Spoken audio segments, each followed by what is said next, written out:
Welcome to SIC, Philosophy News, where ideas make headlines. And where the news gets darker, the closer you read. I'm Gaia, and with me is Dionysus. Let's begin. Today we're stepping back, way back, into the 19th century. And we're looking at a moment when the Catholic Church basically drew a line in the sand, a huge one. And it wasn't just against, a specific country or a political party. No, it was against the modern world itself. Yeah. As a concept. That's right. We are looking at two documents, both issued on the very same day, December 8th, 1864. You have the main encyclical, which is called Quanta Cura. And then you have the attachment, the part that really became, infamous. The Syllabus of Errors. The Syllabus of Errors. And, a syllabus, that word usually means something constructive. It's a course of study. Yeah, you start at the beginning, you learn things, you get to the end. It's the opposite. It's a syllabus of destruction. It's a list. Just a list of 80 distinct ideas. 80 sentences. 80 sentences that Pope Pius IX declares are false. Not just false, but dangerous. Condemned. And when you actually read the list, you have this dawning realization. He's not just talking about some obscure theological point. Not at all. He is systematically condemning the very foundations of what we would call a liberal democratic state. It's a really heavy topic, and the language it's dense, it's from another time, but the stakes are, they couldn't be higher. They really couldn't. These documents, you could argue, basically set the terms for the culture war as we still understand it today. Absolutely. So for this deep dive, we've set up a kind of roadmap. We're going to break this whole thing down into 6 steps to make it digestible. Okay. So first up is context. Exactly. We need to understand why 1864 was this tipping point. Why then? Why did the Pope feel like the walls were closing in? And after that? Second, we'll dig into Quanta Cura itself. That's the encyclical. Right. We need to see the core logical argument he's making. This is the why behind the list. The reasoning. Yeah. Because the syllabus is just the verdict. Quanta Cura is the judge's explanation. Right.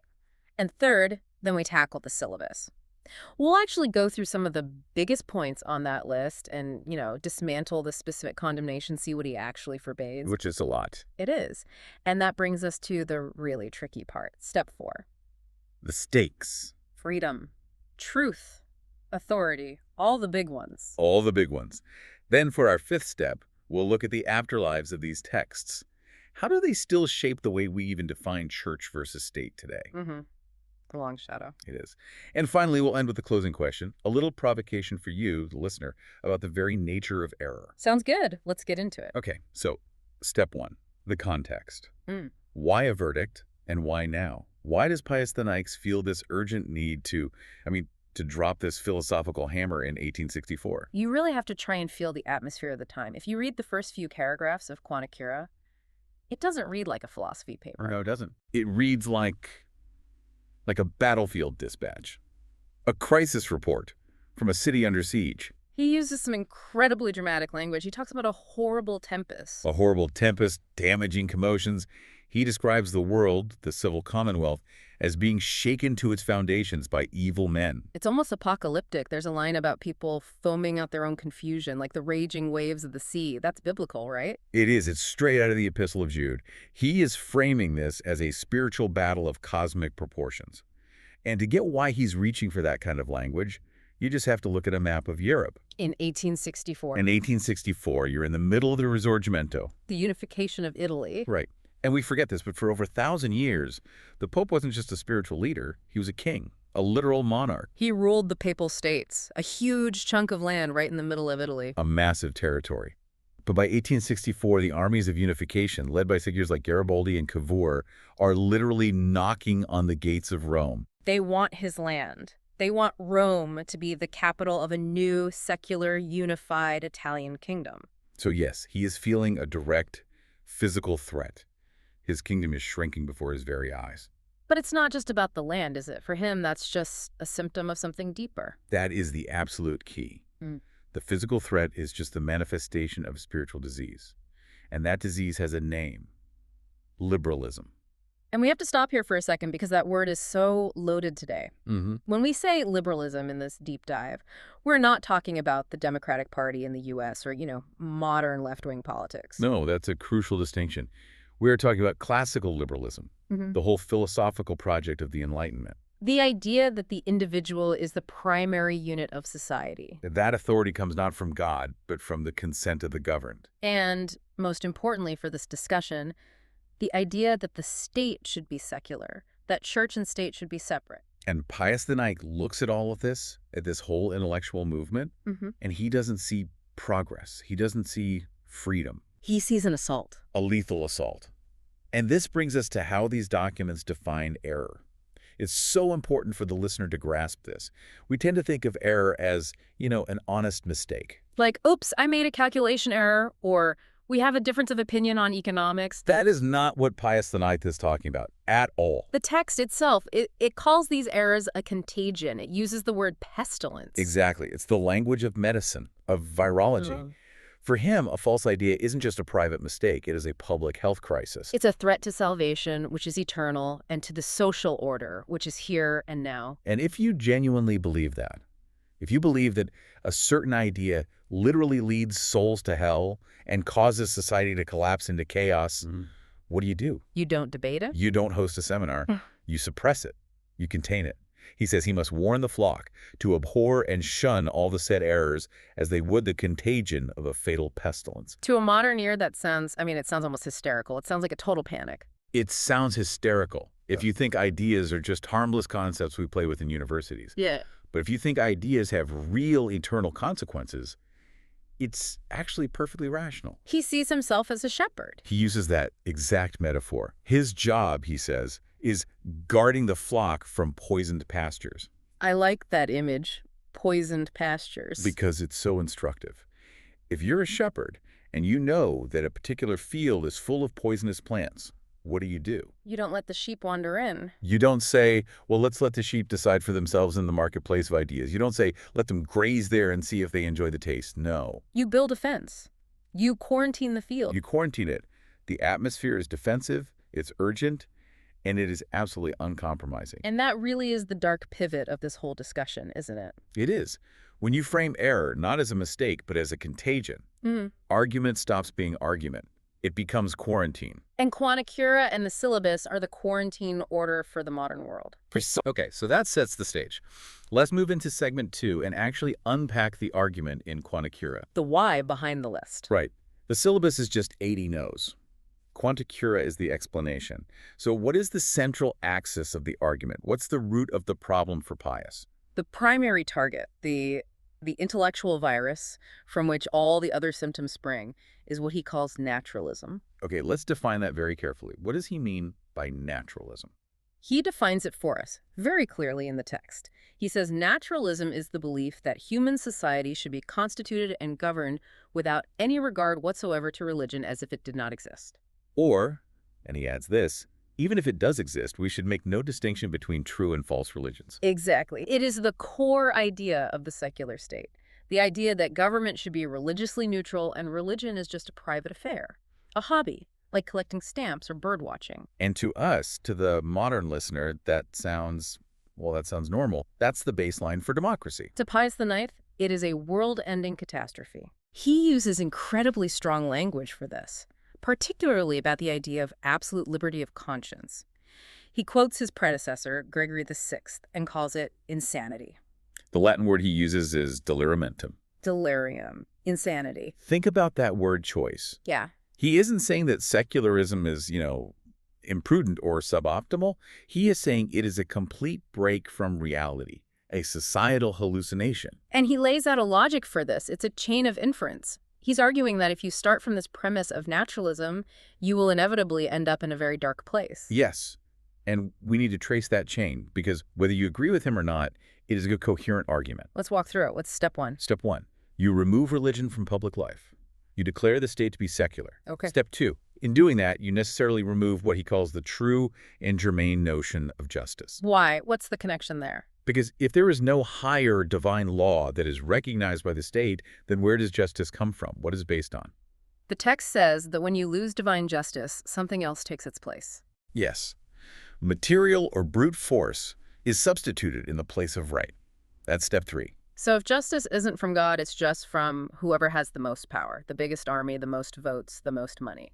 It becomes purely a function of power. Might makes right. And that leads directly to step 4.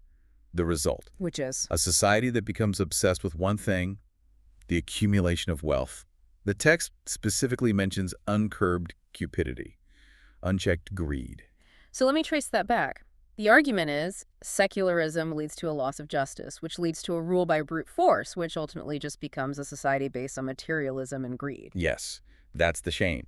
He's arguing that if you take away the transcendent, the sky, the whole horizon just collapses down to the ground. Without a higher reference point, the only thing left to value is matter. Money, pleasure, power. He asks this amazing rhetorical question in the text. He says, "Who does not see and plainly understand that the society of man, freed from the bonds of religion and of true justice, can certainly have no other purpose than the effort to obtain and accumulate wealth?" It's actually a pretty sharp critique of raw capitalism, isn't it? Or at least of a purely materialist economy. It is. It absolutely is. We tend to pigeonhole this document as just, reactionary or right-wing, and in some ways it is. But it's also a profound critique of the spiritual emptiness of a society driven only by market forces. He's saying if you kick God out of the public square, the only God left standing is the God of money, mammon. Precisely. And to make this argument, he uses a few key concepts, words we know, but he uses them in a very different way. We should probably clarify those. Yeah, let's do that. Let's start with conscience. We hear freedom of conscience, and we instinctively think, yes, that's a good thing. Of course. For a modern liberal, conscience is a sovereign right. It's my private inner feeling of right and wrong, and the state must respect my autonomy. It's fundamentally subjective. But that's not what it means for Pius IX. Not at all. For him, conscience is a faculty. It's like your eyesight or your hearing, and its job is to perceive the one objective truth. So a wrong conscience is like having bad eyesight. It's like being blind. You don't have a right to a wrong conscience, any more than you have a right to drive down the highway blindfolded. A conscience is only valid, only free, when it is properly formed and aligned with divine law. And that connects directly to another phrase he uses, liberty of perdition. He pulls that from St. Augustine. Perdition means eternal damnation, total destruction. So the liberty of perdition is the freedom to be damned. Yes. Pius argues that this idea of unrestrained liberty, the freedom to publish anything, teach anything, believe anything you want, is simply the freedom to destroy yourself and others. It's like saying a child has the freedom to play in rush hour traffic. Exactly. You wouldn't call that liberty. You would call it criminal negligence. And for Pius, the state that allows this is negligent. And this logic also applies to public opinion, right? Mm-hmm. The encyclical directly attacks the modern democratic idea that the will of the people, as expressed in an election, constitutes the supreme law. For Pius, numbers don't create truth. No. If 99% of the population votes that 2 + 2 = 5, they are just 99% wrong. He condemns the idea that accomplished facts, meaning the political reality of who is in power, have the force of right. Just because you won the revolution doesn't mean you're right. It just means you had more guns. I want to pause here and ask a clarifying question. Is this argument he's making fundamentally a metaphysical one, or is it a political one? It's both. And I think that's why it is so difficult for the modern mind to fully get.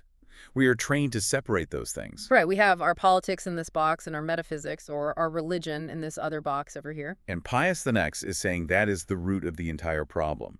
He's arguing that a political error, like the separation of church and state, is not just a political mistake. It stems directly from a prior metaphysical error. The error of denying God's active role in creation and human history? Yes. So if you get the metaphysics wrong, your politics will inevitably become poisonous. They have to. So this isn't a critique of ideas in a vacuum. No, this isn't a critique of ideas. It's a claim about the conditions of a world. He's not critiquing a policy. He's saying, you are building your entire civilization on quicksand, and you are calling it freedom. Wow. Okay, that's a perfect transition to segment 3, the syllabus itself. The anatomy of a list. The list of 80 errors. And the format is so important here. It's a list of 80 propositions, but, and this is the part that trips people up, these are all condemned propositions. Right. You have to read it backwards, Yeah. in a way. When you read a sentence in the syllabus, the Pope is shouting, this is false. So to understand what the church's actual position is, you have to mentally invert the statement. Exactly. If the syllabus condemns the proposition, the sun revolves around the earth, then the church is affirming the earth revolves around the sun. It's a photographic negative. A photographic negative of the modern world. That's a great way to put it. And it leaves nothing untouched. The syllabus doesn't describe the world, it judges it. Let's break it down into a few key areas. Let's start with Axis 1, religion and the state. This is about public norms, law, the government's role. And there are several propositions here, but let's just look at one that is, well, it's absolutely chilling from a modern perspective.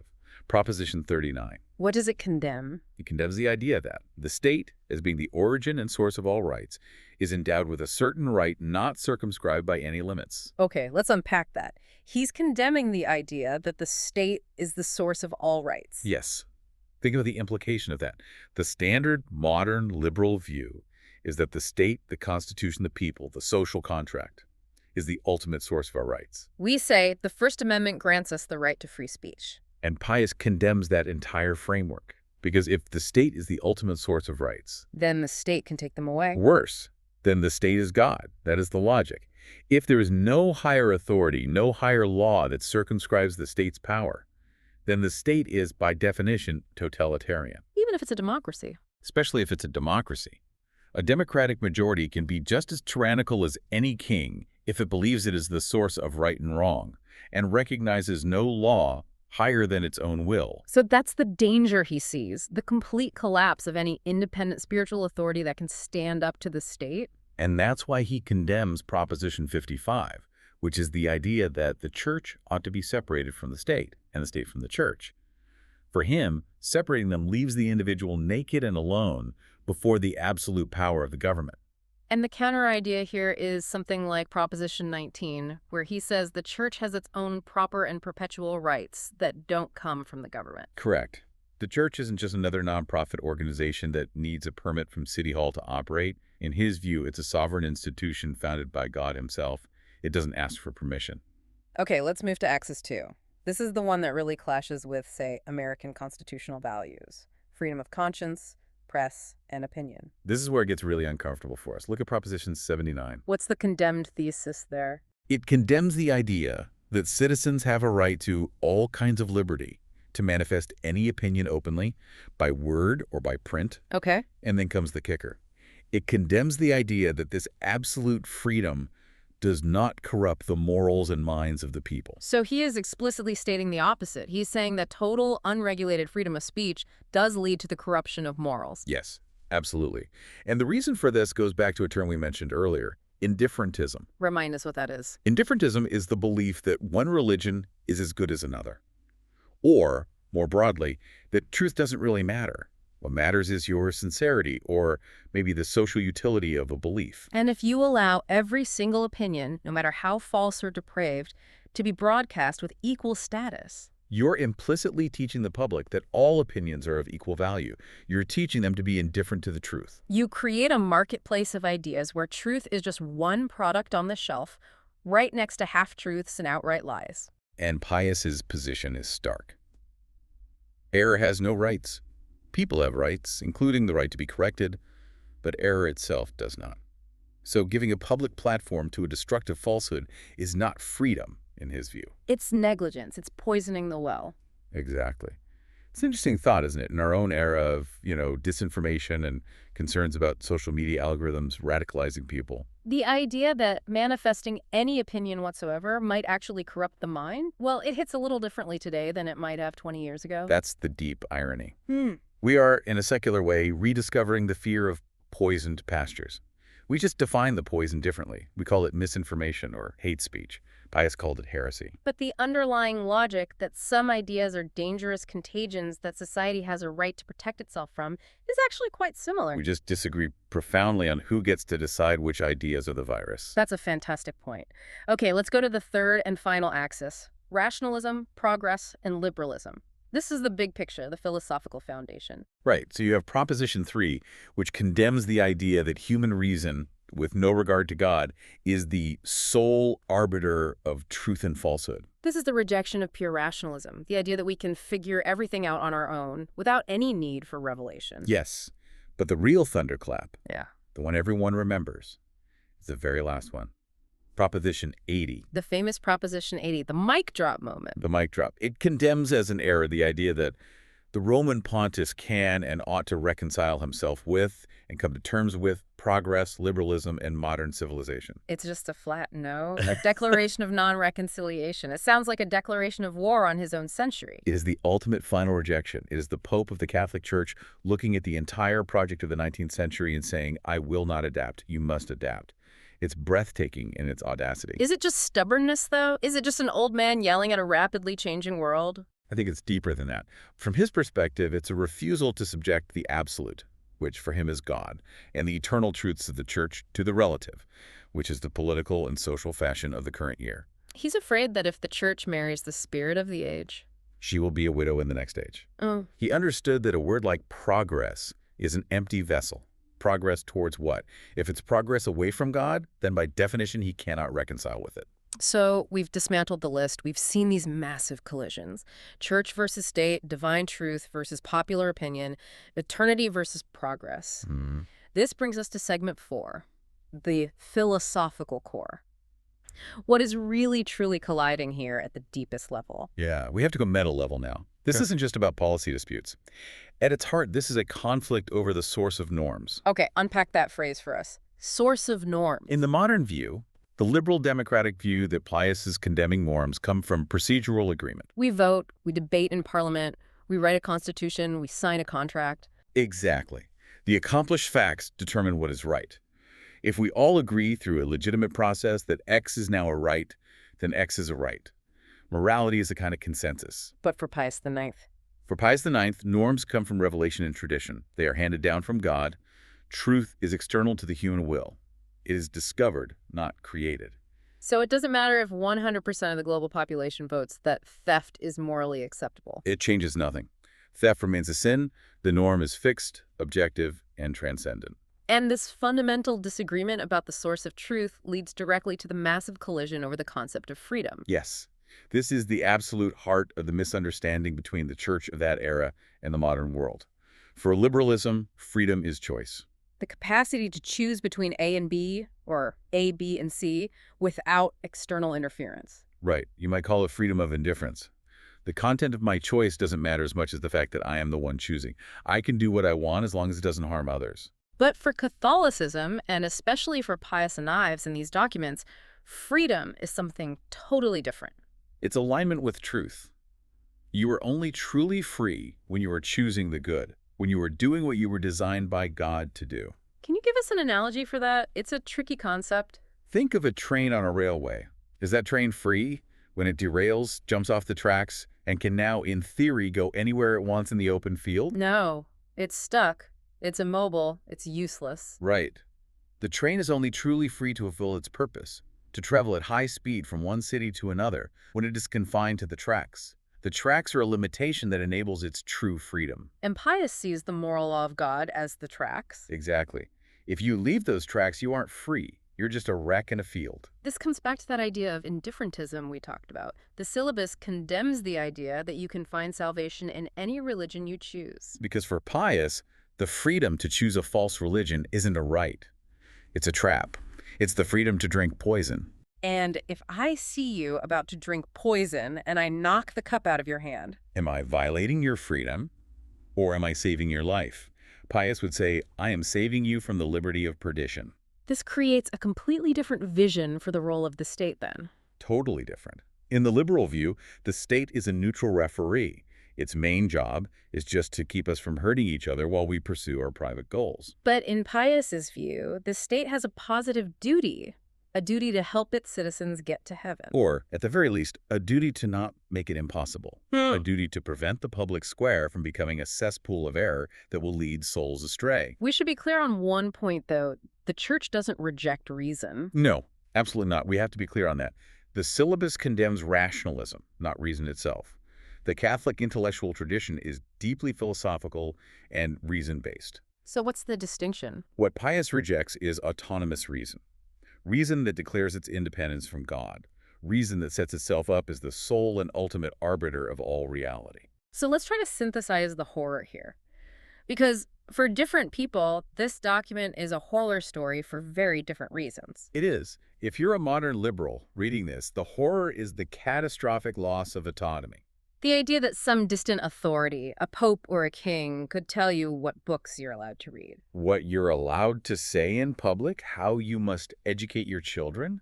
It's a nightmare. It sounds like a theocracy, like The Handmaid's Tale. Your inner life, your conscience, is subject to being policed. Okay, but now let's flip the perspective. What is the horror for Pius IX? What world is he terrified of? His horror is a world where justice is just a fancy word for majority rule or brute force. A world with no buffer between the lone individual and the absolute power of the state. A world where objective truth is dissolved into a million subjective opinions, and the loudest or most powerful voice wins.